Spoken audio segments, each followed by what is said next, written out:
Cik ir bijis ilgākais, ko, pieņemsim, jūs ar Frodo esat gājuši, jo tā jau nav pirmā reize droši vien, kad jūs arī piedalāties meklēšanā? Jā, protams, mēs arī iepriekšējās reizēs bērnus meklējām. Savukārt, es pat teiktu, ka man liekas, ka šī bija viena no ilgākajām reizēm, jo arī ierakstījām pēdu maršrutu, kā mēs gājām kartē. Un gandrīz 2 kilometri, ne, pāri 2 kilometriem bija, ko uzrādīt, cik mēs nogājām. Tas ir ļoti liels attālums. Bet tas sanāk, ka jūs gājāt virzienā pareizi, kur bija arī Rudolfs nostājies. Vai jūs viņiem pagājāt garām, vai jūs kaut kādu līkumu sanāca, vai kāpēc tik ilgi, jo 1,5 kilometrs ir kā daudz, bet cilvēki jau bija meklētāji vēl lielākā amplitūdā izbārstīti, ja tā var teikt. Kas bija tas iemesls, kāpēc viņu neizdevās varbūt ātrāk, pieņemsim, noņemt? Vai tā bija tā vide, augstās zāles un purvājas, vai kā jūs komentējat, kā jūs šķiet? Es domāju, ka tā bija gan vide, gan arī krustojumā, no kura pāri grāvam vēlāk bērnu atrada, jau bija automašīnas ar ļoti daudz cilvēkiem, un šeit mēs diezgan ilgi ar sunu riņķiem, un mēs vispār tālāk kaut kur tiktu, un šis te krustojums jau bija mums diezgan liela problēma. Bet suns tālāk norādīja virzienu vēl projām no mājām, un mēs neviens jau nezinām, varbūt, ka bērns bija un atgriezās, un suns izriņķoja un arī devās atpakaļ. Tajā brīdī varbūt arī es nevaru uzreiz pateikt, vai suns tā ir pareizi, vai kādēļ viņš atgriežas atpakaļ. Iespējams, ka bērns bija bijis tālāk un atgriezies nedaudz atpakaļ. Tad šajā gadījumā arī līdzīgi, ja? Ka tieši moments, kad daudzie cilvēki varbūt arī nedaudz pabojāja to gaisu varbūt tajā brīdī, ja? Kad nevarēja uzreiz atrast. Tā varētu būt, bet arī jāņem vērā tas, ka pazudušais bērns, viņš nesēž uz vietas. Viņš staigā apkārt un viņš var noiet tajā vietā, kur tātad suns var noiet tajā vietā, kur tikko bija bērns, bet kaut kāda grāva varbūt un šajā starposmā kā cilvēks vai kāds suns vēl nogājis garām. Kaut kas var būt. Tagad, kad mums ir sižets, apskatīsimies, kā jau iepriekš es minēju, tad mums izdevās tiešām uzreiz, tikko meklēšana bija beigusies, uzreiz arī aprunāties ar Salkrastu policijas iecirkņa priekšnieku, un tad viņš stāstīja arī, kāda bija sajūta, cik ilgi bija meklēšana, kā tieši darbs tika organizēts, un ieskatīsimies.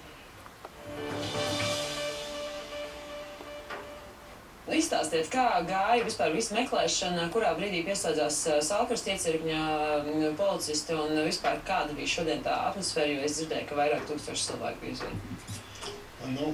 Vakar viss sākās pēc 7 vakarā, kad māte piezvanīja, kad pazudis bērns. Izbrauc uzreiz Salkrastu policijas pārstāvi, un mēs konstatējām, ka bērns pazudis jau pēc 6. Māte pati ar tēvu un radinieki meklējuši kādu stundu to bērnu. Un pēc 7, kad tika paziņots valsts policijas darbiniekiem, mēs ieradāmies un sākām organizēt meklēšanas pasākumus.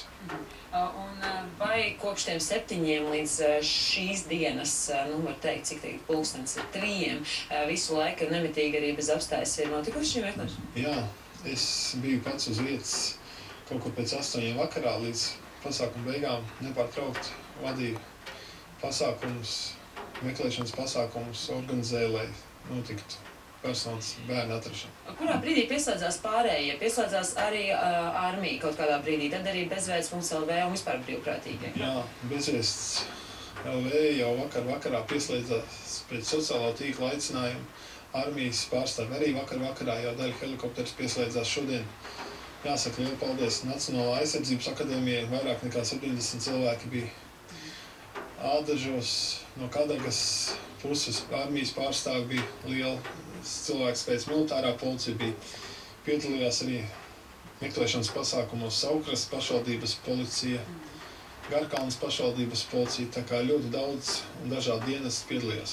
Cik viegli bija saorganizēt darbu tik lielam cilvēku skaitam? Kā notika šī te visa organizēšana? Vai bija kaut kāda atsevišķas teritorijas atsevišķai grupai vai tas citādāk? Jā, tikai visa teritorija, iespējamā teritorija tika sadalīta kvadrātos. Pa minētajiem kvadrātiem tika sūtītas personas vakarā, pa nakti un šorīt. Kā notika puisēna Rudolfa atrašana? Kurš bija šis cilvēks vai cilvēku grupa, kas viņu ieraudzīja un, cik saprotu, diezgan tālu no vietas, kur viņš bija aizgājis, vairāki kilometri? Kur bija tie? Tas attālums no tās vietas varētu būt kā 1,5 kilometrs no tās notikuma vietas, un viņu atrada Latvijas armijas pārstāvi, teiksim tā. Un kā ir puisēm ar veselību? Vai jums izdevās viņu arī ieraudzīt un nedaudz tagad, kad viņš ir atrasts, aprunāties arī ar vecākiem? Jā, ar vecākiem. Es aprunājos, biju klāt, kad puisīti atdeva ātrā palīdzību vecākiem, un mamma ar puisīti aizbrauc uz bērnu slimnīcas, noskaidrot vēl visas apstākļus, kurus dakteriem interesē, bet viss kārtībā. Puisītis smaidīja un viss bija kārtībā. Tad pārdzīvojums liels laikam puisītim gan arī diennakti esot prom no mājām izskatījās, ka nebija. Ja? 18 stundas bija pagājušas. Tas uztraukums mums radās tajā brīdī, kad viņš vakar pēc 6 pazudis un ap 7 šeit bija šausmīgi liels lietas augustos. Viens no tiem iemesliem mēs domājam, ka patiešām viņš diezgan varētu nosalt. Un arī nakts stundas tumšajā laikā, to gan noteikti varēs vēlāk uzzināt, bet tad naktī viņš arī ir pārlaidis veiksmīgi un bez nekādām, teiksim, būtiskām briesmām vai apdraudēm. Kur viņš ir nakti pārlaidis, to mēs patiešām nezinām. Varbūt to viņš vecākiem kādreiz pastāstīs, kur viņš ir gulējis, bet no veselības stāvokļa izskatījās, ka viss ir kārtībā. Pēdējais jautājums par atmosfēru. Cilvēki no visām malām tiešām izrādīja milzīgu iniciatīvu un vēlmi piedalīties. Kāda bija vispār sajūta šodien un arī vakardien un naktī pie šī lielā cilvēku skaita? Es gribētu teikt visiem lielu paldies visiem brīvprātīgajiem, kā arī visiem valsts varas pārstāvjiem, kas piedalījās minētā meklēšanas pasākumos minētajos. Un par brīvprātīgajiem es varu vien teikt, ka uz norādīto policijas telefonu zvanīja ap 1000 brīvprātīgie. Tā kā jūs iedomājaties, ka bija pa vakardienu šodien vairāk nekā 1000 brīvprātīgie, kas mums palīdzēja strādāt. Kā vecāki jūtās, starp citu, atviegloti, mierīgi, vēl uztraukti tomēr, kāda viņiem ir šī pēcgarša pēc notikuma? Protams, ka visi saprata, ka bērns dzīvs un vesels, tad bija liels prieks un asaras sejā.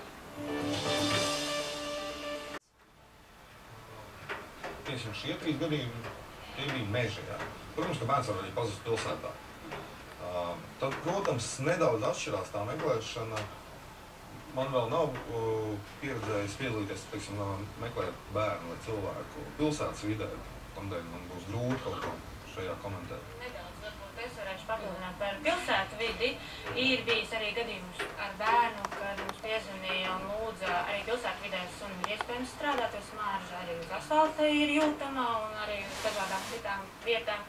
Un piezvanīja un lūdza steidzami izraut, jo bērns ir pazudis un vecāki nezināja, kur. Veiksmīgi braucot ceļā, saņēmām zvanu, ka viss ir kārtībā un bērns ir atradies kaimiņu mājās pie drauga spēlējamies vienam neko nepaziņojot. Un tādēļ, protams, kad ir liels lūgums arī bērniem un puikām, jo sevišķi, ja iet pie draugiem, tomēr vecākiem ziņot un teikt, kur viņi iet, jo diez vai viņiem būtu ļoti jauks pārsteigums, ja ar suni pie durvīm pie kaimiņu mājām mēs viņu atrastu sunis. Varbūt, ka viņš būtu priecīgs, protams. Bet lielākoties tad tomēr tā ir kaut kur pie dabas, kaut kur mežs tomēr laikam ir tas, kur arī visgrūtāk ir pārredzēt visu šo laukumu, un līdz ar to arī biežāk šīs pazušanas notiek tur.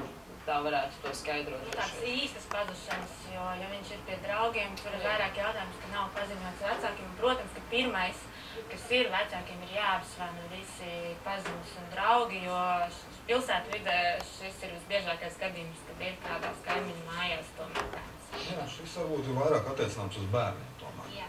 Kā ar pieaugušiem? Ja mēs runājam kopumā, es dzirdēju skaitli 80 vai 80 reizes, uz kurām ir bezvēs devušies meklēt, vai kāda vispār ir pēdējā gada, tāda ļoti vispārīga statistika, varbūt kā jums ir gājis, cik intensīvi un aktīvi jums ir bijis jāpiedalās un jāpalīdz?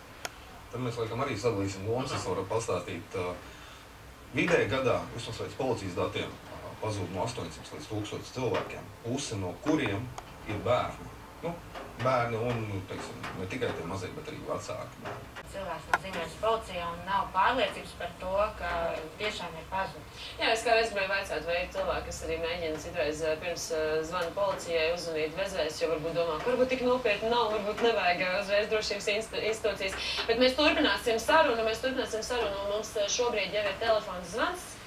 Nē, diemžēl mums jāturpina runāt, šodien tehnisks ķibels, kā jau pirmdienā, bet jā, kā mēs iepriekš runājām, tad ļoti daudz situācijas ir tādas, kur principā ir šis kā lai pasaka, angliski būtu misunderstandings, respektīvi kaut kāda misēšanās un ir kaut kāda pārpratuma bijuši, vai ne?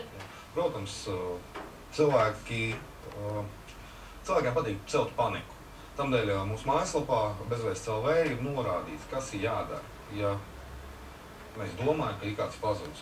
Tur pa punktiem pilnīgi sarakstīts, kas ir jādara, kam jāzvana. Tamdēļ, ja pēkšņi nedod Dievs kāds pazudis, var iet mājaslapā ātri apskatīties un tad arī rīkoties. Vispār ir bieži daudz cilvēku tādi, kas zvana jums un saka, es apskatījos jūsu mājaslapu, skatos bildi, man liekas, es šo cilvēku esmu redzējis, pieņemsim, atsaucās uz to, ko jūs varbūt publicējat arī sociālajos tīklos vai mājaslapā, bet tas tā nenotiek. Mums droši vien kādiem diviem būs grūtāk uz šo jautājumu atbildēt, jo mēs paši neesam cilvēki, kas runā par tālu, un mēs attiecīgi strādājam jau savādāku specifiku, bet zvanu ir daudz, un tādēļ, protams, kad ir cilvēki, kas par šo ir informēti, un ļoti daudz gadījumu ir, kad saņemot kādu zvanu, arī šeit nesen bija izsaukums uz vecu cilvēku pazušanu, un bija iespēja piezvanījām medicīnas dienestiem un pazvanīt slimnīcām, tātad veiksmīgi ir jādara. Mums ir šobrīd telefona zvans un esam sazvanījuši arī bērnu psihoterapeiti Zaigu Blau, kura arī tad gribās vaicāt, Zaiga, vai jūs mūs dzirdat jau? Labdien! Jā, mēs dzirdam. Lūdzu, izstāstiet varbūt šos te ekstremālos apstākļus. Kas notiek tajā brīdī bērnu galvā, vai varbūt kāds būtu visprecīzākais, pareizākais risinājums, ko darīt, kad šāda situācija notiek? Pirmais jautājums, protams, par bērnu drošību un par to, ka kā tas vispār ir iespējams, ka trīsgadīgs bērns ir bez uzraudzības un viens pats ir aizklīdis tik tālu. Un cik ilgi vecāki neinteresējās par viņa esamību, klātbūtni, un kā tas bija iespējams, ka viņš varēja viens pats tur, pēc kaut kādām minūtēm vecāki atsopjas, viņi taču steidzās meklēt, un turpat jau viņš kaut kur ir 100 metru rādījus tā. Un šajā gadījumā viņš bija aizklīdis 2 kilometru. Šī situācija, kā mums ziņoja, kā mums bija iespēja arī lasīt, tad mātei izdevās burtiski 3 minūtes, 4 minūtes aprunāties ar kaimiņiem, tad principā tas notiek tik ātri, šis 2-gadīgais, 3-gadīgais bērns. Bērns nevar aiziet uz 2 kilometru. Nē, kaut kādu gabalu var droši. Kaut kur dārzā vai kaimiņu dārzā, turpat viņš arī ir, un tad cilvēks steidzās meklēt, un tur viņu arī atrod. Tas nozīmē, ka tomēr viņš ir bijis ilgāku laiku projām, un, protams, laimīgi, ka viss beidzās labi. Kā ir tieši, ja bērni ir vairāk mežā pazuduši, vai ar pieaugušiem ir citādāk, vai pieaugušie pazūda pilsētā, vai arī ir šāds te gadījums, kaut kur dodās, pieņemsim, piknikā, dodās kaut kur atpūsties, nezinu, vēžot, makšķerēt vai vienalga, un tajā brīdī cilvēks pazūda? Jā, ir bijuši gadījumi, kad pieauguši arī pazuduši, tātad cilvēks gājas sēņot. Tas tagad ir diezgan aktuāli, ja cilvēks dodās sēņot. Kam būtu forši? Uzlādēts mobilais telefons, spilgts apģērbs, un tad var arī doties. Un ja pēkšņi attopies mežā un saprot, ka tu vairs nezini, uz kuriem doties, pirmais, kas mums ir pieejams, mobilais internets, mēs apskatāmies kartē, kur mēs atrodamies. Ja ir vecākas paaudzes mobilais telefons bez internetiem, bez nekā, tad mēs varam piezvanīt. Pateikt, ka mēs esam pazuduši, kaut arī tā pašai policijai, pateikt, kur apmēram mēs iegājām iekšā, kur mēs varētu atrasties, un tad gaidīt palīdzību. Kas tās galvenās kļūdas, ko parasti cilvēki neizdara? Tik tiešām ir interesanti uzzināt un arī noskaidrot, pieņemsim arī, kāpēc bērns tiešām devās dziļāk iekšā mežā un zālēs, nevis, pieņemsim, devās kaut kur cilvēkos. Nozīmē, ka viņš vairāk baidījās no šiem cilvēkiem nekā varbūt no tā nezināmā, kas mežā varētu būt. Domāju, ka bērns nezināja, uz kuru pusi būtu cilvēki, uz kuru pusi būtu mājas. Un viņš vienkārši gāja virzienā, kā viņam likās, ka viņš varētu kādu atrast, un varbūt arī to pašu mammu. Viņš var iet bezgalīgi, jo viņš nezina, kas viņam priekšā sagaida. Viņš tomēr domā droši vien nedaudz savādāk kā mēs. Ja mēs paskatāmies uz maziem bērniem, īpaši puikām, viņiem baterijas nebeidzams. Viņi var iet un darboties. Protams, mans viedoklis tāds, ka bērns varbūt arī bija nobijies, jo lidoja helikopters nakts laikā, gan tie paši lukturīši. viss varētu būt. Mums ir iespēja arī apskatīties, kādā veidā tika organizēts darbs tieši šajā Rudolfa meklēšanā. Ieskatīsimies, un pēc tam arī mums plānā varēsiet redzēt, kā tieši notika visu šie daudzo cilvēku tiešām gājiens, ja tā var teikt, meklēšana, jo masa bija tiešām liela, un tas bija tiešām iespaidīgi. Braucam šeit. Jā.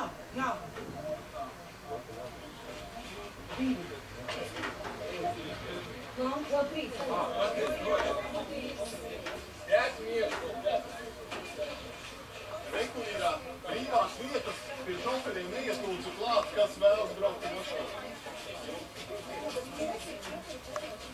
Viņi vairs to aizvedīs.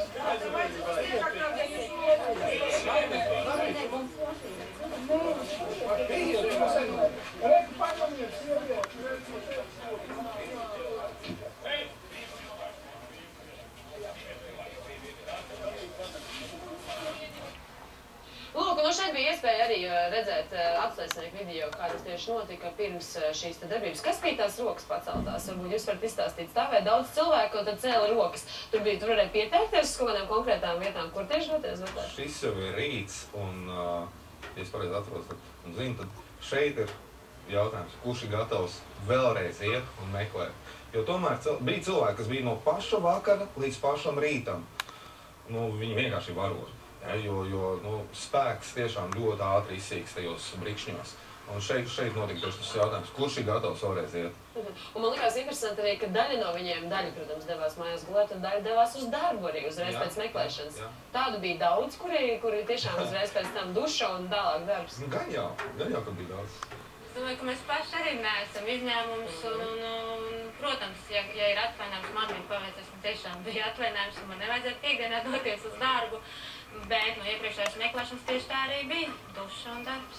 Izstāstiet, varbūt, kā jūs uzsākāt vispār, kā jūs izdomājāt arī pievienoties bezvēsts.lv, cik sen jūs jau esat tur, un kāds bija tas sākuma impulss, kāpēc jums arī vajadzētu doties? Palīgums. Labi, sākšu es esmu bezvēsts nedaudz ilgāk par 2 gadiem. Pati es sāku ar savu suni nodarboties ar sportu, un šī sporta viena no sastāvdaļām arī ir pēdu darbs. Tā kā mums ar pēdām gāja ļoti veiksmīgi un ļoti labi, tad radās ideja, ka varbūt ir iespēja arī palīdzēt cilvēkiem. Un, attiecīgi, droši vien, ja sāk kaut ko domāt, tad arī lietas piesaistās, jo iepazinos ar bezvēsts kinoloģu Lailu un uzsākām apmācības un diezgan veiksmīgi, tagad jau 2 gadus turpinam darboties. Es uzmanīju, ka bezvēsts ir vairāk kinologi ar vairākiem sunīšiem. Jā. Es neesmu viena, ir arī Laila, ir Ingūna ar saviem suņiem. Arī Alīna, ir vēl cilvēki, kas nav vēl publicēti mūsu mājaslapā, bet arī aktīvi uzsāk gan apmācības, gan darbu pa pēdām. Un, protams, ka visi viņi piedalās. Mums ir ne tikai meklēšanas pasākumi, mums ir arī apmācības, kur mēs mācāmies un izspēlējam situācijas, lai mēs būtu apmācīti un zinoši arī. Pirms Ruslans atbild, varbūt var parādīt kādus signālus vai kaut ko, ko Frodo māk. Sēdi, guli, stāvi, sēdi. Svarmierīgi, jā. Gan es esmu blakus, guļ, lāds. Protams, ka Frodo strādā par mantiņu. Ļoti jauki. Izskatās, ka tā mantiņa, laikam, šobrīd viņam visvairāk arī interesē. Vai ir tā, ka viņš brīvi iet klāt pie cilvēkiem arī šādās meklēšanās, vai viņam ir tā, ka viņš arī pie citiem, vai tad tajā brīdī viņš tikai ir iekšā savā uzdevumā? Viņš darot darbu, viņš ir iekšā savā uzdevumā, jo uzdevuma beigās viņš gaida lielo balvu. Lielā balva ir mantiņa.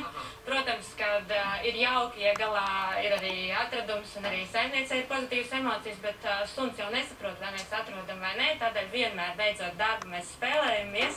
Un, lai arī kā mums ir veicies, mēs cenšamies šo meklēšanu noslēgt uz pozitīvas nots priekš suņa, lai viņam interese paliktu un lai viņš ļoti gribētu strādāt un meklēt atkal nākamā reizē. Ruslan, varbūt izstāstīt, cik sen tu jau piedalies kā brīvprātīgais bezvēsts.lv? Es bezvēsts.lv esmu tikai ļoti īsu laiku sprīdi, nedaudz vairāk kā gadu. Pirmais mums meklēšanas bija gadījums tieši Plakaunaciems.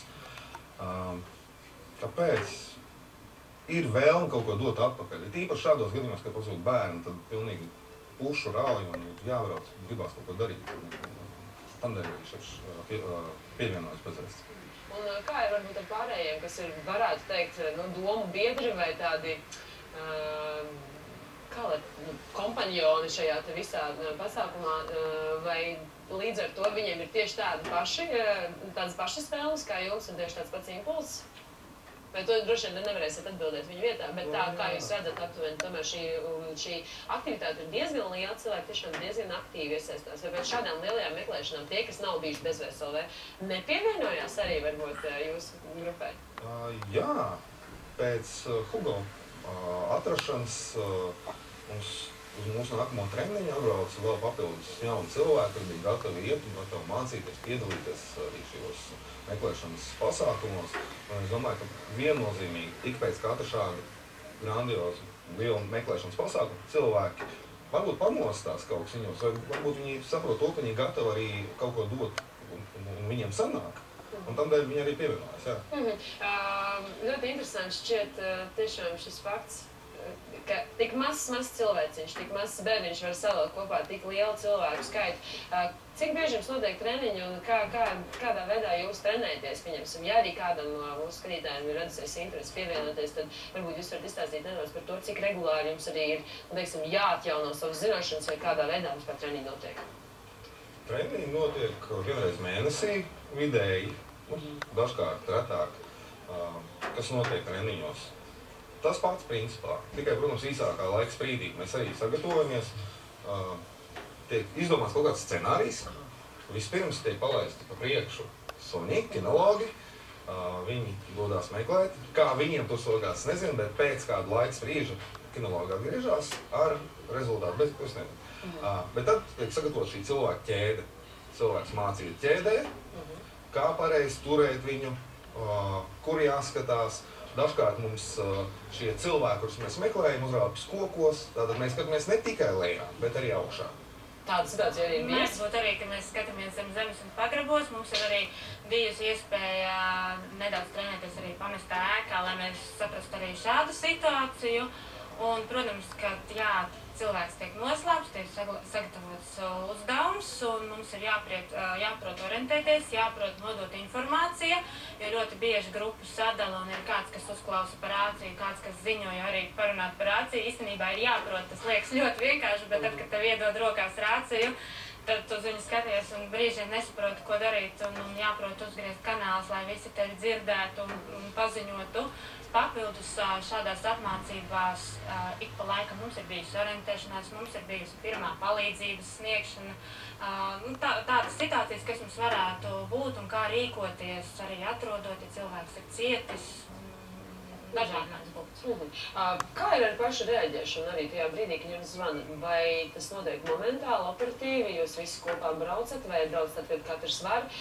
Kāda līdz šim ir bijis, teiksim, šī organizatoriskā daļa, kad jau, pieņemsim, policija ir uzstākus darbu un arī jūs teikat aicināt arī pievienoties?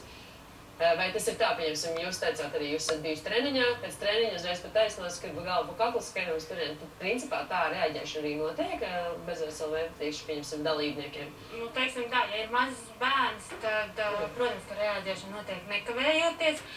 Ja ir cita vecuma cilvēks, tad mēs reaģējam atkarībā no situācijas. Ja ir vide, kur var darboties kinologi, tur kinologiem ir jābūt pirmajiem, tad mēs reaģējam ātri.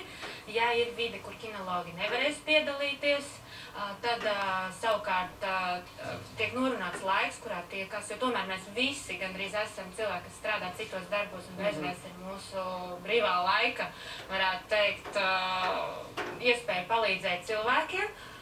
Un, attiecīgi, mēs rēģējam pēc situācijas. Protams, ka mums ir šeit 130 cilvēki, kas ir gatavi rēģēt, bet kāds var būt ārzemēs, kāds var būt svarīgos darbos. Un tad visi, kas var, protams, atsaucās un tiekamies noteiktajā laikā, noteiktajā vietā un saņemam uzdevumus un tālāk rīkojamies. Es teikšu jums paldies, ka atradāt laiku atnākt pie mums uz studiju un noteikti jums cepuri nost un aplaus par to, ka jūs katru reizi brīvprātīgi arī palīdzat un iesaisties šādos darbos. Un noteikti arī Frodo sveiciens un var redzēt, ka viņš šo mantiņu nav atlaidis visu šo filmēšanu laiku. Acīm redzot, viņam tiešām šis ir tāds labs dārgums, ko pēc meklēšanas arī paņem. Paldies, ka skatījāties. Mēs ar jums būsim kopā jau rītdien 1:00.